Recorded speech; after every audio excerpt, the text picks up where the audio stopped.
உண்டானதே. காதல் என்ற மந்திரத்தின் மாயம் என்ன, கல்லும் முள்ளும் இப்போது பூவானதே.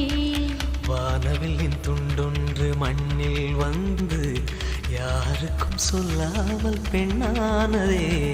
தென்மேற்கு பருவக்காற்று